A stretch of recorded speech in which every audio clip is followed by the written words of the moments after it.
Good morning, everyone. Oh, that was lame. Come on. Good morning. Good morning. Thank you. It's hard to follow that, right?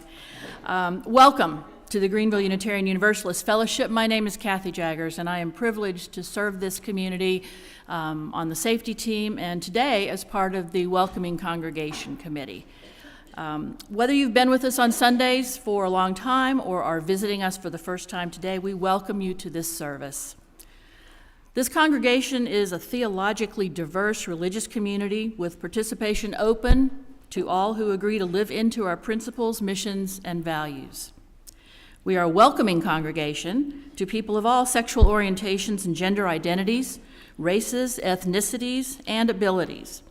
And we unconditionally welcome you as your full, authentic self to our community of caring and commitment to grow as spiritual and moral beings. Our congregational mission is to strengthen our connections to one another and to our planet by enlivening minds and spirits, building community through liberating love, and advocating fiercely for justice. It's the custom in this congregation to acknowledge visitors and newcomers. If it's your first time here, or maybe even your second, would you mind raising your hand so we can acknowledge you? Anybody? Oh, awesome. All right. Welcome. You will find these green mugs in the fellowship hall. Please take one if you're a visitor or just want somebody to talk to you, because we'll come over and talk to you. So grab this green mug. It's just inside the door of the fellowship hall. You're also welcome to fill out one of the green cards that can be found in the backs of the pews so we can keep in touch with you. Simply drop the card in the offering basket or in the box at the welcome table in the foyer. Please know that whatever your religious history, whatever your personal theology, all people of goodwill are welcome here. Your presence makes us better. Your presence makes us whole. Our service will now begin.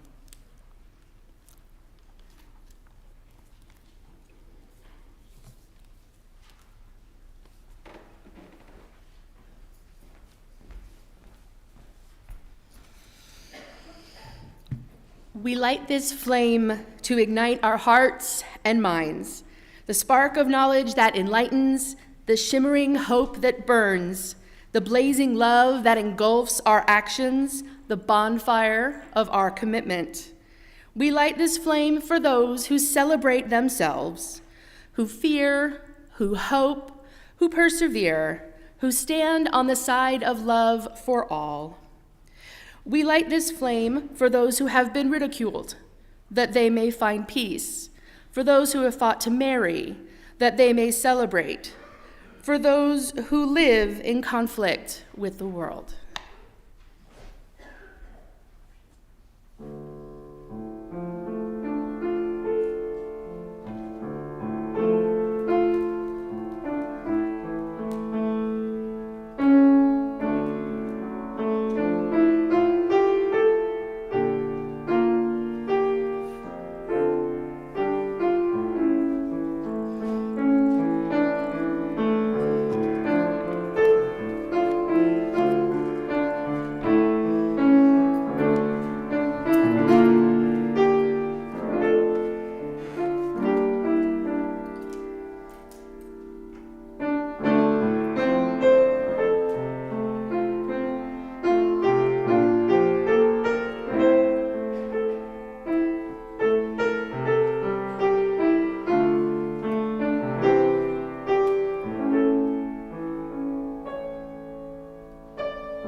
Please rise in body and in spirit and join us in singing our opening hymn, number 305 in the Blue Book.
Okay, I'd like to invite all the children down front, or anyone of any age still young at heart, for a story. Hello, hello. Is the mic on? Can you hear me? A little bit closer? Okay. Got to swallow the mic.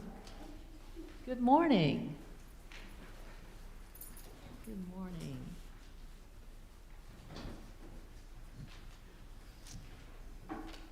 So today I want to tell you a story about a family of squirrels and favorite colors. Have any of you ever seen a squirrel? Yeah? We have a lot of squirrels where I live in Pumpkin Town. And you know, squirrels have families, just like we have families. So who here has a favorite color? Raise your hand if you have a favorite color. Come on, people, everybody, all right, a lot of you have favorite colors. So did you choose your favorite color, or did someone choose it for you? How would you feel if someone told you what your favorite color had to be? Would you be sad? Would you be mad? So why don't you think about that while I tell you this story. So once upon a time, there was a family of squirrels. There was a mom squirrel, a dad squirrel, and 4 children squirrels. And they lived in a squirrel community Well, in this community, squirrels get to choose their favorite color. But they had to choose it before they started kindergarten, and they only got to choose from either red or green. Only 2 colors. I know, right? And once you chose your favorite color, it stayed with you the rest of your life. So it's kind of a big deal. So in our family, 3 of the children's squirrels had chosen their colors. There were 2 reds and 1 green. But the littlest squirrel, Pix, had not chosen. You see, neither of those colors felt right to Pix. And the summer was coming to an end, so kindergarten would be starting soon. So often at night, at dinner table, the family would ask Pix, so what's it going to be, Pix, red or green? What you going to choose? Well, you know what? When Pix thought long and hard, the color that felt right to Pix was yellow. Finally, one night, Pix got the courage and told the family, I want to choose yellow as my favorite color. Well, as you can imagine, this was a big deal. Dad squirrel said, what? You can't choose yellow. It's got to be red or green. Mom squirrel started to get sad and started to weep a little and say, what did I do wrong? Pix's brothers and sisters started teasing, saying, everyone's going to make fun of us in school. Why can't you just be normal? So this made Pix sad. So as the summer drew to a close, Dad squirrel decided to take the family swimming. So he took the 4 children squirrels to the pond, and while they were swimming, another family came along. And the kids ran into the pond and they were swimming. So Pix started talking to the dad of the other family and said, you know, things that squirrels say, like, what's your favorite nut? What tree do you build your nest in? That kind of thing. So Pix's dad asked the other dad, so which kids are yours? And the other dad said, well, I've got 2 reds over here, I've got a green over here, and this is our purple. Pix's dad said, what? Did you just say purple? The other dad said, yep, that's our RJ. RJ told us for a long time they didn't want green or red, that they were purple. That was their favorite color. And oh, the missus and I, we protested. We thought that was ridiculous. But eventually we realized that RJ, that's the color that felt right to RJ. So we let RJ choose purple. And you know what? It was not a big deal after all. We had been making a walnut out of an acorn. So Pix's dad thought about that the whole way home. And at dinner that night, he told the family about this conversation. They all talked about it, and they decided, you know what? Pix should get to choose the color that feels right to Pix. So they let Pix choose. Do you know what color Pix chose as the favorite color? Yellow. So when Pix went to school, started kindergarten, I wish I could tell you everything was good. But you know what? Some of the squirrels didn't understand. Some of the squirrels thought it was odd. And you know what? It was the older squirrels that had the harder time with it. They had only ever known green and red. But eventually they realized that Pix was being true to himself and that yellow was the right color. And they all agreed that shouldn't everyone have a chance to choose and be happy? That's the end. Thank you.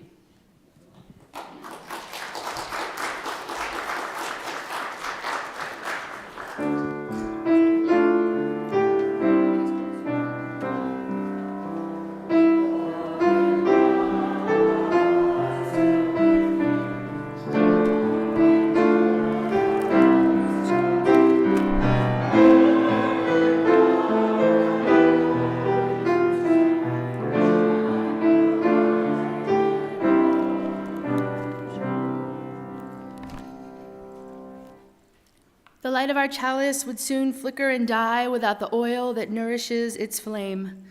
And just as its flame cannot burn without oil, this religious community cannot survive without the financial, as well as personal, support of its members and friends. The oil that keeps the flame of our liberal religious faith alive and fuels the shared mission and ministry of this fellowship. Let us now give freely and generously an offering to sustain and strengthen our religious community, a community of memory, of hope, of faith, and love, for we are now the keepers of the flame. The gifts of this congregation will be most gratefully received.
It is custom in our fellowship to share the joys and the sorrows that shape our lives, honoring each one with the lighting of a candle. We recognize that life is not always easy, and we all have moments of celebration and struggle. We believe that by sharing these experiences with one another, we can celebrate with, support, and uplift each other as we navigate the significant events in our lives. Our first one is anonymous. It's a glorious day. Celebrate. Can't argue with that. From Priscilla and Steve Phillips. Our joy is having our dear friends Lorraine and Bill Haroff with us from Staunton, Virginia, members of the Waynesboro UU Fellowship. Welcome.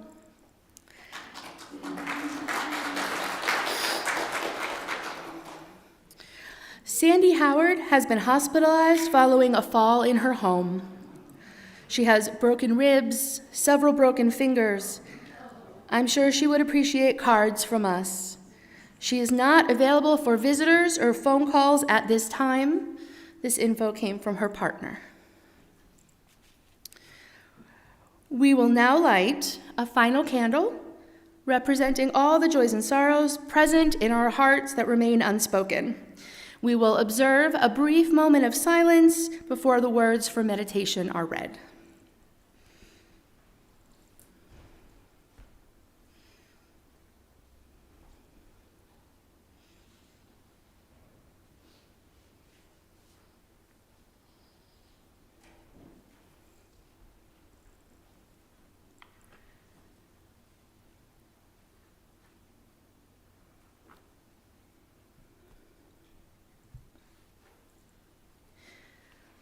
We, you and I, are in between right now. In between what was and what will be. In between who we were and who we will become. In between letting go and embracing. In between saying hello and saying goodbye. In betweenness, it's a thing. In betweenness is a time of fullness. A time of anticipation, a time of hope, a time of worry, a time of sadness.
Okay, we have a really exciting thing happening today. As you can see, we're set up for a panel, and we have 4 folks who are with us to talk about LGBTQ things in general and specifically. Their full bios are in the order of service, but I want to say just a couple of things about Tyler. He let me pick what I wanted to say, so he may regret this, but Tyler Prescott is our moderator for today. You guys want to come on, get settled in your places? That's good. Tyler serves as the president and CEO of the Upstate South Carolina LGBTQ Chamber of Commerce, of which Goof is a member. He has demonstrated an unwavering commitment to empowering LGBTQ plus voices in the workplace. And when he's not working to improve the Upstate's business climate for LGBT plus businesses, professionals, and allies, Tyler is also an accomplished improviser and stand-up comedian, often performing at venues throughout the Southeast, and I'm sure he'll be glad to tell you about those. Tyler, you ready? Thank you so much. Thank you so much for having me here today, and thank you to our wonderful panelists. I think you're going to hear some really interesting remarks from these folks here today. What you're not going to hear is a textbook explanation. Instead, I think from many of these folks, you're going to hear a lot of different emotions about their experiences. You'll hear joy, you'll hear fear, you'll hear some disappointment, and most importantly, you'll hear love from them about their families and about their experiences. We have some really great panelists here today. I'm going to start here to my immediate right. We'll let Jamie introduce herself, and then I'll ask her a question about some of her experiences. I'm Jamie Fivecoat, and I'm a passionate advocate in the LGBTQ community, and more than anything else, I was a late in life person who transitioned from male to female. Thank you, Jamie. Yeah, Jamie, can you tell us a little bit about how that conversation went with your family? Maybe some parts that went well and some parts that maybe didn't go as well, and what you learned from that, and what your family learned from that? Sure. First off, I want to say that coming out in the whole LGBTQ community, but particularly for those of us who are transgender, is a continuous process. Is that a little better? Okay. And so as such, we pick and choose when we're going to come out for the most part. For me, the first experience of coming out was when I was 4 years old. And at that point in time, a fairly traumatic, not physical, but emotional event occurred that made me realize that I had to hide who I was. And that if I was going to survive in this life, I had to hide it for the rest of my life. So this was like in 1956. And I was really good at hiding until I got to college.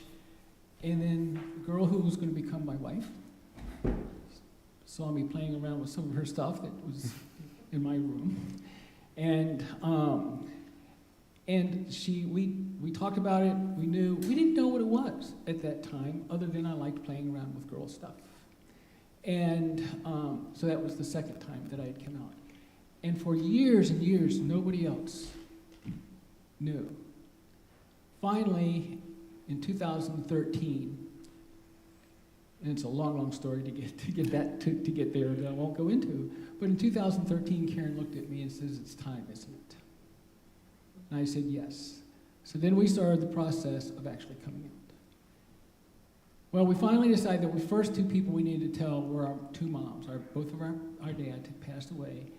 And so we did. So we told Karen's mom first. And she took it really quite well. And she looked straight at Karen and she says, "What does this do to your sex life?"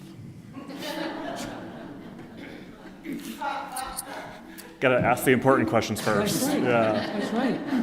And we explained that we had figured that out a long time ago. And, but to give you an idea of why, particularly in the trans community, suicide rates are like around 41%. Levels of obesity and addiction are higher than even close to the general population. And part of that is because of the reaction that we had happen when I told my mom. And her first words to me were, "I should never have had kids." My brother had had some other types of issues earlier in his life. And so with that, it then took a number of months for it to turn around, to where at least she would acknowledge who I was and call me by the right name. And most of the time.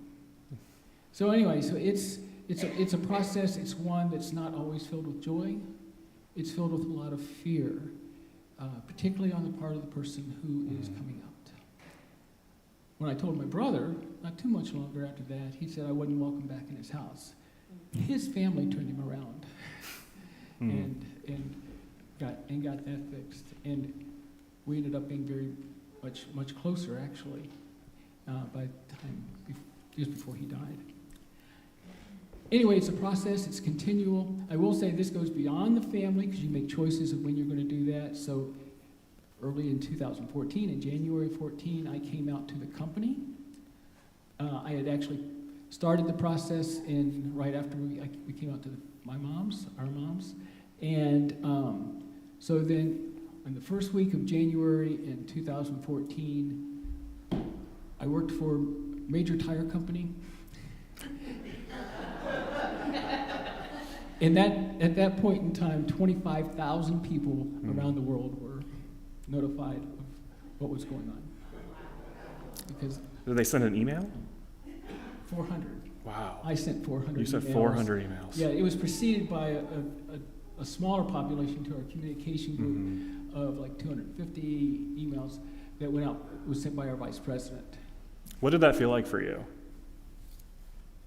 Actually, it was kind of exciting.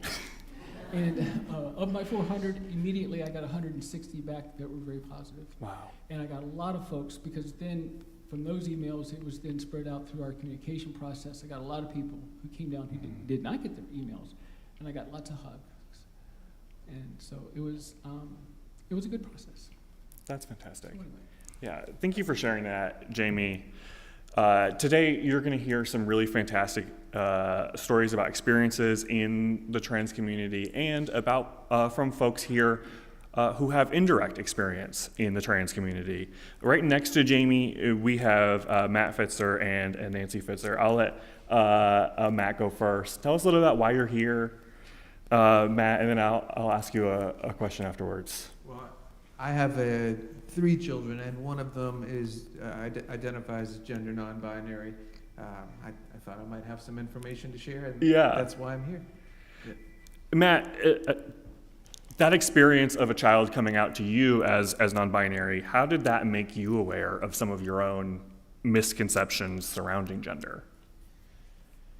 Well, I guess the word misconception, I'm not sure if it's exactly the right word. I mean, it made me aware of the fact that I was perceiving my child's gender differently than they were.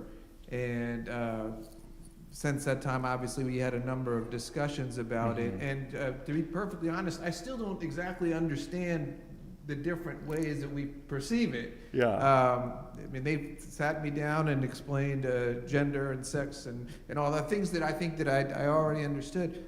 But as my wife has said, Nancy has said many times, you know, we raised our kids to feel like they were free to live any way that they wanted, regardless of what parts they had. I mean, they could have different hobbies or present themselves differently or be attracted to different people. It wasn't in any way tied to the physical parts they had. So when my child, Noah, said that they didn't feel right being identified as a woman or girl, I don't quite understand, I just don't understand the disconnect. But I guess my important takeaway from the conversations was that it caused them real distress and anguish to be identified as female. So it really was not incredibly important to me why that was, but I just set out, Nancy and I set out to do what we could to support them. Yeah, Matt, it sounds like you're saying, like, I don't understand everything that goes on with my child, but I'm accepting of that regardless. Absolutely, and then more than accepting is this, 100% supporting, which, of course, then you turn to, like Jamie was talking about, talking to other people. Yeah. And in our family, we had a wide range. I mean, one of my parents is very socially conservative, found this to be very, very distressing, and we had some really, really vigorous and emotional debates. But it didn't take long for him to realize, I think, that he was either going to be a part of the life of this incredibly special person or not, and he quickly made the choice, and now he's 100% in. And I guess the other difficult conversation that I had was with my other parent, who was actually very supportive from the very beginning, But after some time, Noah told me that it was causing them some distress that the other parent continually, accidentally misgendered them. And I had no idea because I kind of thought, well, you're getting the support, but even the accidental misgendering, Noah found to be very painful. So I had a very difficult conversation with that parent. Anyway, I'm going on too long. No, this is fantastic. Can you tell us what that conversation was like with that parent? The conversation was, that parent was very defensive, very defensive. In fact, my advice was, well, before you have an interaction with Noah, and they didn't live in the same city, so this isn't something that happened all the time, just kind of drill yourself. And just because this is something that means a lot to Noah, we don't need to figure out like whether it means a lot to you or whatever. You're going to be hurting Noah if you do this. So just drill it in. This Noah is not Shona. Noah is not a woman. Noah is not she, he.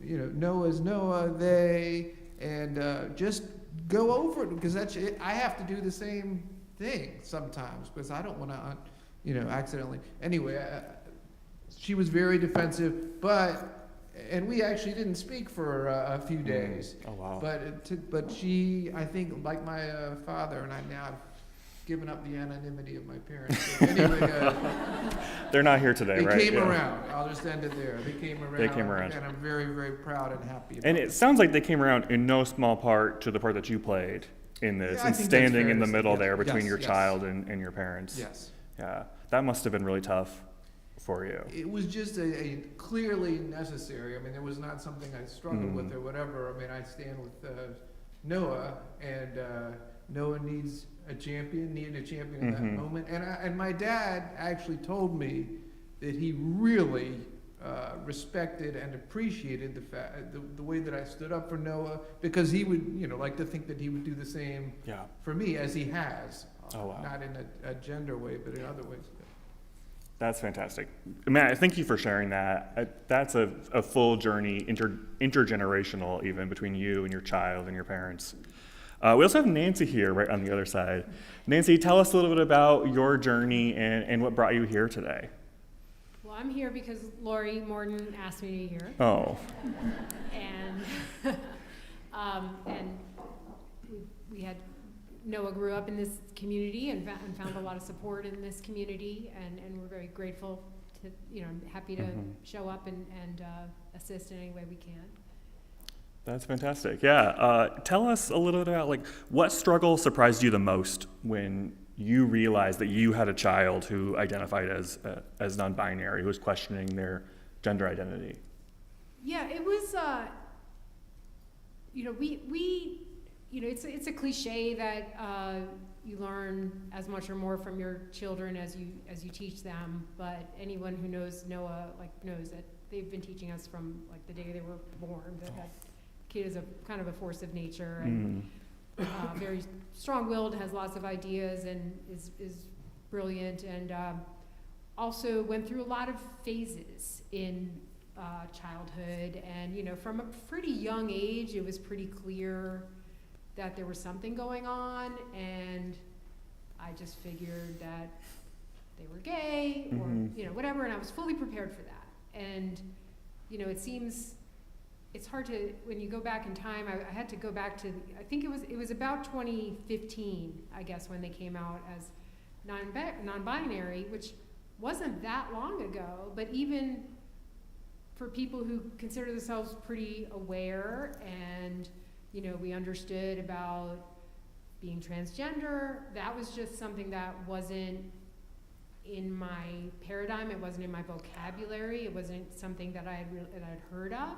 So, again, it was up to Noah had to educate us, and kind of as Matt alluded, part of our job, as we saw it, was to run interference and help educate others to take some of that burden off of this child.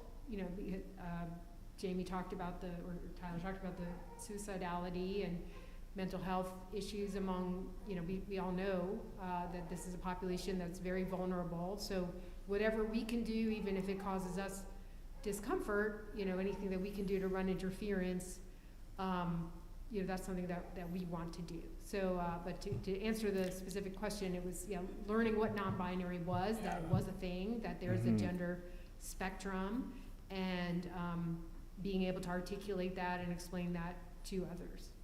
Nancy, that's really great. What I hear you saying is, right, like even for folks of us who consider ourselves in the know, there's still a lot for us to learn. And that's some of the reason we're here today, right? I imagine there are plenty of folks out here who have thought to themselves, like, why am I here? I feel like I know all the answers. And myself and everyone here included, I'll speak for you, we don't know the answers. The best that we can do is share our lived experiences and the time that we've spent with loved ones and how that has affected us. We didn't plan this, but I have a follow-up question for both of you. How did your reactions differ when your child came out, or what were the conversations between the two of you like? I'm putting you on the spot here, I'm sorry. I mean, I think we're pretty much on the same page. I mean, our values are the same, and as I suggested before, like we kind of looked at the gender, I think, very similarly, and we both were a little just confused as to exactly what Noah's perspective was, but we just kind of went straight into how can we help. And we had gone through a really, really difficult time with our oldest child in the years leading up to that. So I think it might have been a bigger earthquake if all that had not happened. But since we'd been through hell with another child, okay, that's what you are, fine. When Noah came out, so it really was not that big of a deal. That's some radical acceptance going on here. Maybe unintentional or just as a matter of course. Yeah. So a friend of mine who's a lesbian contacted me and said, you're putting on such a brave face, it's okay to grieve, I had to grieve and my parents had to grieve, speaking of herself, and, for the life I thought I said, really, I'm fine, like, as long as Noah's alive, Noah's good, so it really, we didn't really have to have that grief. Thank you for sharing that. And at the end here, we have Marissa Barnhill. Marissa, will you tell us a little bit about yourself, how you ended up here today, and about your family? My name's Marissa Barnhill, and I am the mother of a transgender teenager. Oh, yeah, Marissa, when we spoke, a lot of what I heard from you is that you have a lot of advice to offer for folks. Can you give us a little bit of advice about, like, if a family member or a close friend came to you and said that they had a family member who was considering their gender identity or had come out, what would you tell a parent who was in your same shoes? I think the most important thing is knowing where the child is at. Some kids present as one gender or another, and like no one knows, and they just, maybe with family might know that you've switched, but when you go into a new church or a new school, they have no idea. I know a lot of people who the kids have switched schools just so they can go in because maybe they were Alicia, and then they go to the school and then they're Alex, and then everybody knows them as Alex. I think it's very important to, especially for mental health, letting the child take the lead, not necessarily doing anything like that without the child, letting the child, especially if you have a teenager, it's a little harder to navigate. And you have to advocate more if you have a younger child. Mine came out and they were old enough to advocate for themselves. So what does that leading look like between you and your child? Talking about it and like, well, do you want people to know? It's just like, because it's like, Cam's just Cam. And, honestly, Cam is he, him, but Cam could sometimes play their own twin, because it's like they also like cosplay and all kinds of stuff. So I'm convinced that our new neighbors think that I have like 5 kids and not 3. Just because that, they might look very different one day to the next. And I learned very quickly, no, you're not, you're not going to understand it. You're not going to wrap your head around it because it's actually just not, it's not my experience. Yeah. So my important thing is basically talking to them and saying, what do you need from me? Mm-hmm. And it's okay not to know. I'm like, I have no idea what I'm doing. I have no clue. The therapist, None of us do. The It's okay, therapist yeah. is just like, keep doing what you're doing. And I'm like, cool, but I have no idea what I'm doing. So, it's just loving our kids, loving our community, and it's just the biggest conversations that you have and everything is also safety. Yeah. And Yeah. knowing who and where you can be safe.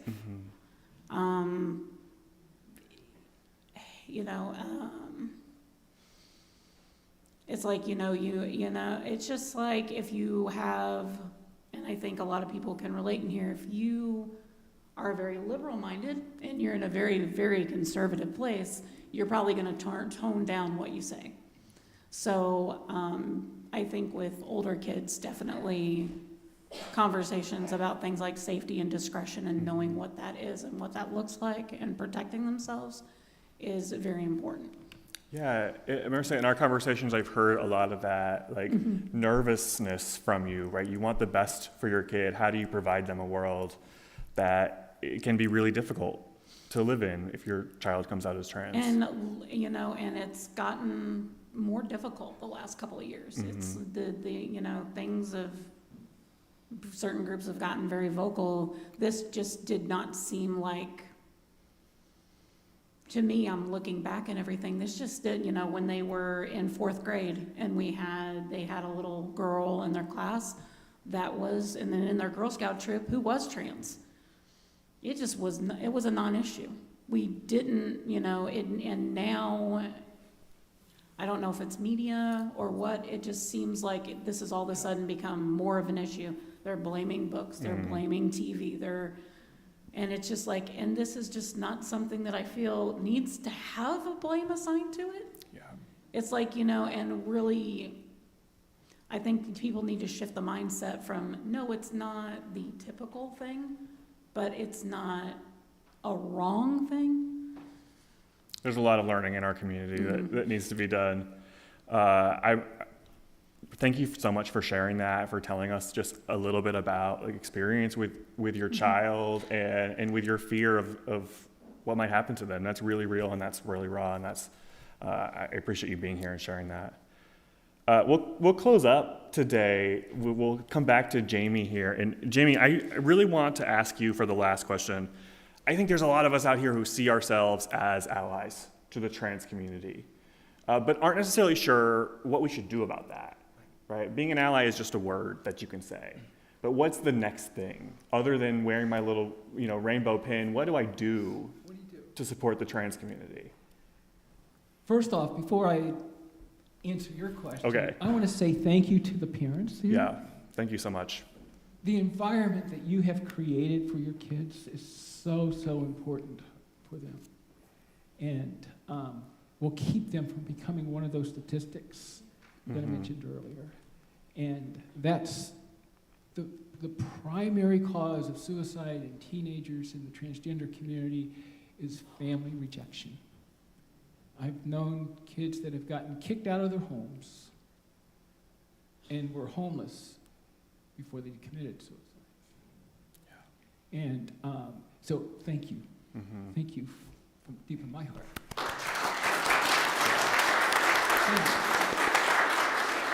So, how can y'all be can y'all be better allies, or can you be an ally? So first off, I have a good friend of mine, many of us up here, Caroline, who likes to say that ally is a verb, not a noun. And what we mean by that is that you be an ally by taking action. You be an ally by creating spaces like you're doing here with your Welcoming All Committee and with the work that you've been doing, the great 4-part series we went through just recently. You do those kinds of things to create spaces, but each of you as individuals can do that same thing, is to create spaces that folks will know are safe. Other types of actions you can do are when you hear people making bad jokes, when you hear people making really negative comments. If it's safe enough for you to do so, help them understand that life is differently than what they're portraying. Yeah. And more times than not, it's something that you can do a whole lot easier than we can do as people that are in the community.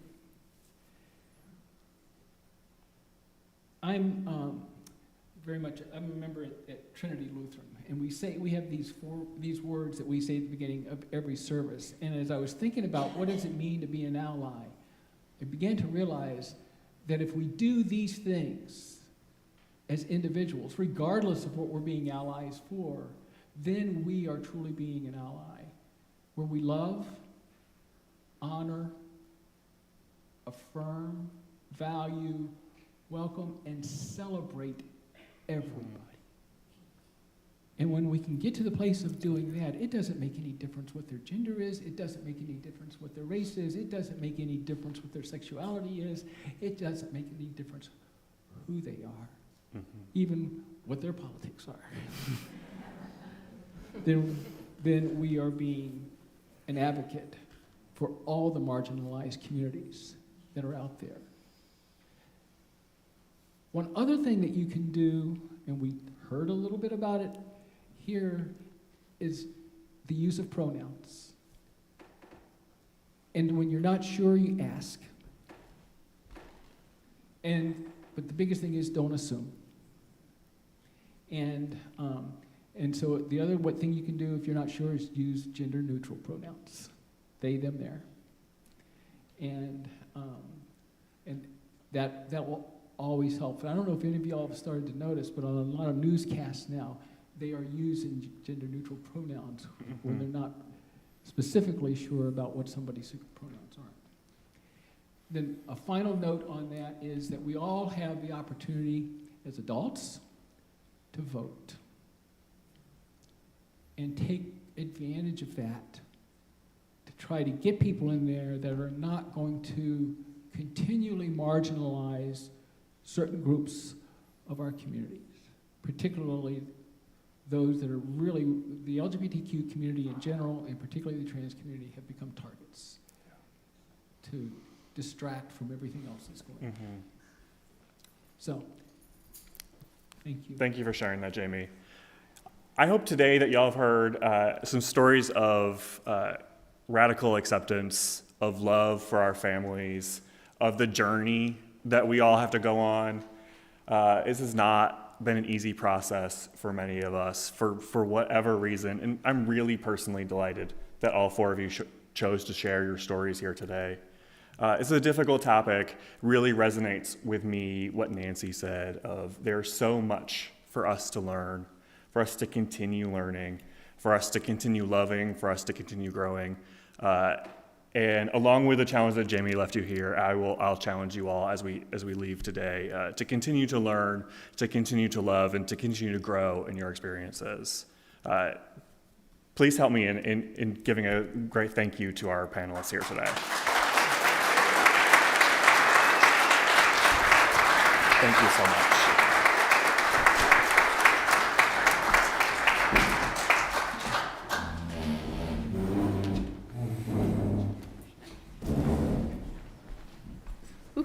Chair noise. For our closing hymn today, we are going to be doing something a wee bit different. It is not in any of the hymnals or books, but you should have this wee piece of paper in your order of service. And I don't know if it's going to be on the screen behind us. That is a mystery that we will find out together. But will you please rise in body and spirit in joining us in singing, "Love Has Already Won."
As we close out our service, please join me in reading the words as we extinguish our chalice. We extinguish this flame, but not the light of truth, the warmth of community, or the fire of commitment. These we carry in our hearts until we are together again.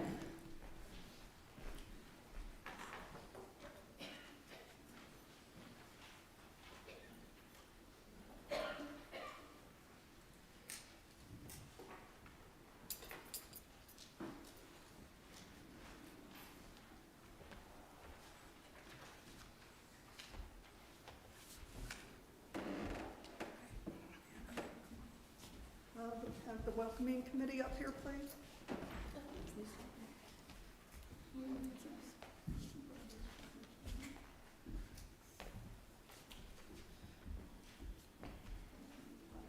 All right, stand for here.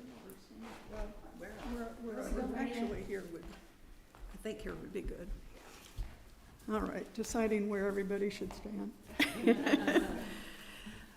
Your welcoming congregation team now standing before you, Kathy, Lori, Jan, Anna, Maureen, and who's not here is our honorary member, Dr. Julie.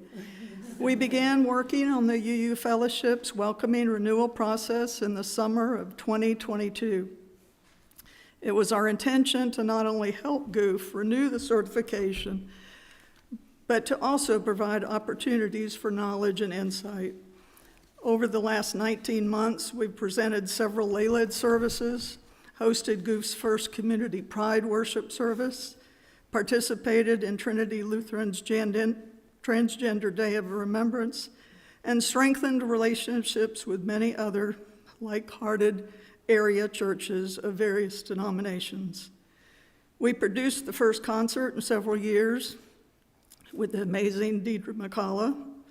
We created and gave out bookmarks, postcards, and card magnets. We wrote a covenant circle session that many of you participated in.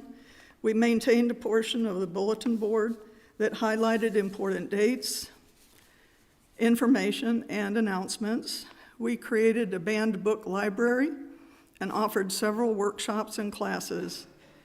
You stood patiently for a group photo and then kindly ordered calendars that we had designed and printed, and much, much more. So we've done a lot this past 2 years. Having completed the 5 practices of welcome renewal, our committee is taking a well-deserved break now. One of us is moving to the Charleston area. Some of us are continuing on just other fellowship responsibilities, and some of us will regroup and continue this very important work. We could not have done all of this without your encouragement and support. We trust that our efforts were worthwhile to the congregation, and we especially hope that we added to the fellowship's goal of becoming more welcoming to all. Thank you.